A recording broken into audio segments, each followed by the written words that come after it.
नमस्कार लो जी, हम क्या हुआ? नमस्कार लो जी, हम फिर से आ गए हैं। मुद्दा बड़ा हॉट है। किसान आंदोलन पिछले 1.5 साल तक चला। उसके बाद 700 किसानों ने अपनी शहादत दी, लेकिन किसान नेता कहीं ना कहीं अपनी राजनीतिक रोटियां सेक करके निकल गए। मेरे पास एक लेटर हेड है भारतीय किसान यूनियन चडूनी की, जिसमें साफ तौर पे चडूनी साहब के पीए बताए जा रहे हैं। उनका कहना है हमारा किसान सतीश कुमार श्री चंद्र सिंह गाँव मुकीमपुर जिला सोनीपत के आंदोलन में शहीद हुए थे 2 फरवरी सिंधु बॉर्डर, 3 फरवरी को सिंधु बॉर्डर पे। लेकिन अब तक उनके इंसाफ के लिए कोई बात नहीं की जा रही। उनकी जो धर्मपत्नी है अलग अलग नेताओं के साथ उनके पास गई, लेकिन वहाँ से कुछ ठोस कदम उठाने का न कोई आश्वासन मिल रहा है, न कोई कार्रवाई की जा रही है। तो इन्हीं से जानना चाहेंगे अब तक ये किन किन किसान नेताओं के पास जा चुकी, जो तथाकथित लोग अपने आप को किसान मसीहा कहते थे। राकेश टिकैत हो, चाहे गुरनाम सिंह चडूनी हो, और अदरवाइज जितने भी संगठन थे, 240 संगठन किसान जो थे, जो बॉर्डरों पे बैठे हुए थे, उनमें सभी ना सभी कहीं ना कहीं सवालिया निशान लग रहे हैं कि वो एक तरफ बात कर रहे थे कि हम तब तक वापस नहीं हटेंगे, तब तक 700 किसानों को जो शहादत हुई है उनको इंसाफ नहीं मिल जाएगा। लेकिन कहीं ना कहीं एक तरफ दूसरी तरफ दिखाई भी दे रहा है कि वो अपनी राजनीतिक रोटियां सेक के हट चुके हैं। अब इन पीड़ित परिवारों को इंसाफ कौन दिलाएगा? इन पीड़ित परिवारों के घर से जो चिराग खत्म हुआ है उसका जिम्मेदार कौन है? बहन जी, आपसे जानना चाहिए, पहले तो पूरा मामला क्या है वो बता दीजिएगा। मैं शहीद सतीश कुमार की पत्नी रमेश अंतिल मकीनपुर गांव से, और उनके न्याय के लिए मैं दर दर की ठोकरें खाती फिर रही हूँ, जिसमें कि ये दैनिक भास्कर में भी उनका नाम है। और वो कह रहे हैं वो लोग कि हमारे पास उनका नाम नहीं आया है। क्या यह जंतर मंतर पे आके मैंने आवाज लगाई थी?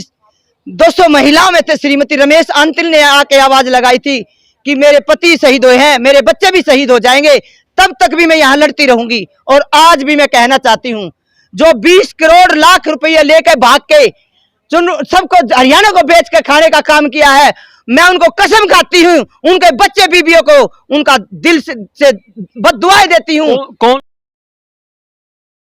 कौन लोग हैं वो तो हरियाणा को बेच के खा गए? चंदूनी साहब ने तो कुछ हमारे मान लो 1 बच्चे तक की पढ़ाई का किया था, लेकिन जो राकेश टिकैत जी हैं उन्होंने आज तक हमारे बच्चों की कभी शुद्ध नहीं लेनी सोची है।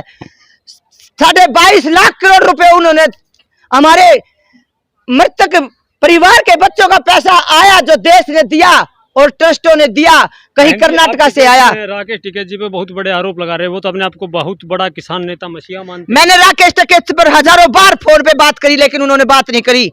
और कहा जा रहा है उनकी तरफ? उन्होंने उनकी तरफ से ये कहा था कि मैं बात करूंगा, लेकिन आज तक 1 साल 5 महीने हो गए हैं मेरे पति के बारे में, आज तक मेरे बच्चे के दरवाजे पर भी आकर उन्होंने मेरा बेरा नहीं लिया है। रही दूसरी बात, हम रानीगंज सिद्धि गए, वहां पे कल्पना जी मैडम से हमने बात करी, और कल्पना जी के बारे में ही आज हमने आके दिल्ली में महाराष्ट्र सदन में आके मीटिंग के बारे में उन्होंने हमारे से बात करनी सोची, तो उन्होंने अलग अलग 3 बंदों से बात करने के लिए कहा। मैंने कहा मेरा दिल दुखता है, जब मेरा परिवार अब सुरक्षित नहीं है तो कल कैसे रहेगा? हम घर परिवार बड़ा बना देंगे, जनता को जोड़ देंगे, लेकिन जो मेरे साथ हुई है उसका बदला कौन लेगा? तो हमारे को दलीसा देने की भी हिम्मत नहीं है उस औरत में। तो मैं बताना चाहती हूँ, आप उत्तराखंड रानीगंज सिद्धि में जाके क्यों नहीं करते ये धरने प्रदर्शन? आप हमारे हरियाणा को, हमारे रोहतक को, हमारी दिल्ली को लूटने के लिए क्यों आते हैं? वो तो कह रहे हैं हम किसानों को मसीहा, आप कह रहे हैं कि हरियाणा को दिल्ली को लूट के चले गए। हमारे को जो आता है सिर्फ लूट के जाता है। हमारे हरियाणा की तरफ किसी ने आंख भर के भी देखी तो आंख भी जोड़ने का काम श्रीमती रमेश अंतिल करने के लिए तैयार है। अच्छा, तो टिकैत साहब तो अभी कह रहे हैं कि आप 2 दिन से उनका वीडियो वायरल हुआ है, किसान यूनियन में टूट पड़ेगी, लेकिन वो कह रहे हैं कि हम तो किसानों के साथ खड़े रहे। मैं राकेश टिकैत को बताना चाहती हूँ, अगर 700 किसानों की महिलाओं को और उनके बच्चों की अगर आपने जिम्मेवारी नहीं ली, तो लाखों करोड़ों रुपये जो तुमने लेके भाग के गए हो। और राज्यपाल जी, आप सुन लो मेरी बात, राज्यपाल जी आपने इलेक्शन लड़ने की सोची, 700 किसानों की विधवाओं के बच्चों की नहीं सोची। बददुआएं तुम्हारे को मिलेगा, भगवान करे तुम्हारे कीड़े चलेंगे। वो तो साफ तौर पे कहने किसानों की शहादत को हम बेकार नहीं जाने देंगे। कहाँ गए फिर वो वादे? ये वादे करके झूठे रच के उन्होंने हमारे 700 किसानों की शहादत पे राजनीति खेलनी चाहिए। उस राजनीति को खेलने नहीं दूंगी। जब तक मेरे तन में खून रहेगी, एक एक बूंद का हिसाब लेके रहूंगी, चाहे मुझे कहीं भी जाना पड़ जाए। वो लोग कह रहे हैं, आप कह रहे हैं कि राजनीति कर रहे हैं, वो लोग कह रहे हैं कि राजनीति से हमारे को लेना देना ही नहीं है। अगर उसका राजनीति का काम नहीं था, अगर उसका राजनीति का काम नहीं तो यूपी में क्या जीती बीजेपी? बताइए मेरे को आके इधर। तो जनता ने वोट दिया ना, राकेश टिकैत ने तो नहीं दिया ना। राकेश टिकैत ने इशारा किया, उन्होंने 700 किसानों की नहीं सुध बुध ली। मतलब राकेश टिकैत के कहने पे किसानों ने वोट दिए। बिल्कुल इशारा किया उन्होंने, क्यों नहीं लिया? उन्होंने इलेक्शन की बड़ी थी, राज्यपाल जी ने, चंदूरी साहब ने जब इलेक्शन की जीतने की सोची थी तो उन्होंने उस टाइम हमारी आंखों का पानी का दर्द क्यों नहीं झलका? आज हमारे बच्चे रोड पे हैं, वो कह रहे हैं कि मेरी 2 हिस्से बिक गई है। कहाँ बिकी है? आज मेरे को कागज दिखाओ, कौन सी जमीन बिकी है उनकी। और आप जो अभी मौजूदा सरकार में मंत्री भी हैं या कहीं ना कहीं शांत है, अन्ना हजारे जी लोकपाल के लिए आंदोलन किया था, उनके पास भी गए? अन्ना हजारे के पास में गई, वहां पे लोगों ने मेरे को चुप करने की कोशिश की, लेकिन मैंने यही लेटर उनको दिया और चिट्ठी लिख के देखा बेकायदा। मैंने कहा अन्ना जी, हम बड़ा परिवार बना देंगे, बड़ी महिलाएं जोड़ देंगे, लेकिन आज जो मैं दर की ठोकरें खा रही हूँ, जो मेरे दिल पे आज बीत रही है, अगर कल वो बीत गई तो उसका हिसाब कौन लेगा, कौन देगा? बताइए अन्ना जी। बार बार चुप करने की जो लोग कोशिश करें वो लोग हैं कौन आखिर? क्योंकि वो तो कहते हैं हम किसानों के मसीहा हैं, किसानों के साथ हैं सब लोग। कुछ नहीं है, सब सरकार के पंजे हैं। अच्छा, आरएसएस के पंजे हैं ये सब। मतलब जितने भी किसान संगठन तो बॉर्डरों पे बैठे थे, जिनकी वजह से 700 किसान शहीद हुए हैं, वो वहां पे पैसे लेने वालों का, अनदेखी करने वालों की भीड़ लगी हुई थी, लेकिन हमारे को बाद में पता लगा जब हमारे शरीर में चोट लगी, जब किसी के बदन में कांटा चुभता है तो दर्द उसी को होता है। दूसरे के कांटे चुभे की किसी ने लाज नहीं आती। उन्होंने हमारे आदमियों पे शहादत दे के, मेरे परिवार को लुटा के उन्होंने जो शहादत दी है, ये आंसू वैसे नहीं है, व्यर्थ नहीं जाने दूंगी इन आंसुओं को। बदला लेके रहूंगी जब तक जिंदा रहूंगी, जब तक अपनी पति का हिसाब किताब लेके रहूंगी। जय जवान जय किसान। तो आप यहाँ साफ तौर पे देख सकते हैं कि जो किसान 700 किसान से ज़्यादा शहीद हुए थे, लेकिन जो किसान नेता थे, तथाकथित किसान नेता, साफ तौर पे कहते थे किसानों की शहादत को हम बेकार नहीं जाने देंगे। लेकिन आज उन्हीं किसानों के जो पीड़ित परिवार हैं, जो किसानों ने का घर के चिराग बुझ गया है, उनका किस तरह से रो रो के बुरा हाल हो रहा है। न तो कोई किसान नेता सुनने को तैयार है और न ही सरकारें सुनने को तैयार हैं। सरकारें तो वैसे सुनेंगी भी नहीं, क्योंकि सरकारें तो किसानों के साथ पहले से ही दुर्व्यवहार करती हैं। जी मत एक खासा ऐड वालों ने मेरे घर में आके वीडियो बनाई, उनका नंबर भी मैं आपको दे दूंगी। तो उन्होंने कहा आप कर्जा उठा के आप अपनी बेटी की शादी कर दीजिए, हम आपका कुछ सारा हिसाब कर देंगे।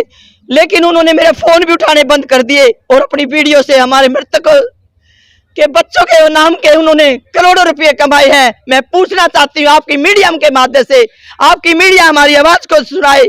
उसका नंबर है 8283 ये खालसा ऐड वालों का नंबर है। मैं पूछना चाहती हूँ, जो वीडियो आप बना के लेके आए थे, क्या हमारे आदमियों पे, हमारी बेटियों के ऊपर, पढ़ाई के ऊपर आपने करोड़ों रुपए कमाए हैं? वो पैसा आपका हजम नहीं होगा। आज जो मेरा दिल कह रहा है, आपने कहा हम अपने बच्चों की पढ़ाई करवाएंगे, आज तक मेरे बच्चों की पढ़ाई का एक पैसा नहीं आया है खालसा ऐड वालों ने। जो खालसा ऐड वाले कहते थे वही सच लिखड़ी, हम सोचते थे कभी खालसा ऐड वाले झूठ नहीं बोलेंगे। लेकिन हरजीत कौर इनका नाम है। 2 बंदे वहां पे आए थे और वीडियो बना के लेके आए थे। 1,30,000 रुपए मेरे देने बकाए हैं। बताइए उन लोगों के जहां से मैंने पैसे उठाए हैं, 2 रुपए सैकड़े का ब्याज मैं कहां से दूंगी? आपकी मीडिया के माध्यम से मैं बताना चाहती हूं, इस नंबर को देके और आप मेरी मदद करने की कोशिश करिए। जय जवान जय किसान। तो यहाँ अब एक चीज़ और निकल के आए, तथाकथित किसान नेताओं पे तो सवालिया निशान पे हैं ही हैं, उसके साथ साथ जो खालसा ऐड है, जो पंजाब से कहीं ना कहीं चलता है, उन पे भी सवालिया निशान है कि इनका जो वीडियो बना के, जिनका नाम है हरमेंद्र खालसा, जिनके साफ तौर पे एक आरोप है कि उन्होंने वीडियो बना के हमारे नाम पे लाखों करोड़े कमाए, लेकिन हमारी आवाज़ कहीं कोई भी नहीं उठा रहा। न कोई किसान नेता जो अपने आप को तथाकथित किसान मसीहा कहते हैं, जैसे राकेश टिकैत, जिस प्रकार से अगर शुरुआत में जब किसान आंदोलन शुरू हुआ था तो राकेश टिकैत को राकेश टिकैत ने कह के कुछ लोग राकेश डकैत कह रहे थे, कहीं ना कहीं वो बात अब सच और सामने आ रही है, क्योंकि ये वही पीड़ित परिवार हैं, ये वही किसान का परिवार है जिन्होंने अपनी शहादत दे के किसान आंदोलन को 1.5 साल से ज़्यादा दिन चलवाया था और कृषि कानूनों को वापस करने का काम किया था। अगर वो किसान नेता या किसान मसीहा होते तो आज इन परिवारों के साथ खड़े होते। तो मैं तो यही कहूँगा कि वो किसान नेता न होकर, राकेश टिकैत न होकर, कहीं ना कहीं जो भाजपा के और जो अपोजिशन के लोग थे, तो राकेश डकैत का इनके ऊपर तमका लगाया था, कहीं ना कहीं वो उनके ऊपर सही साबित हो रहा है। धन्यवाद।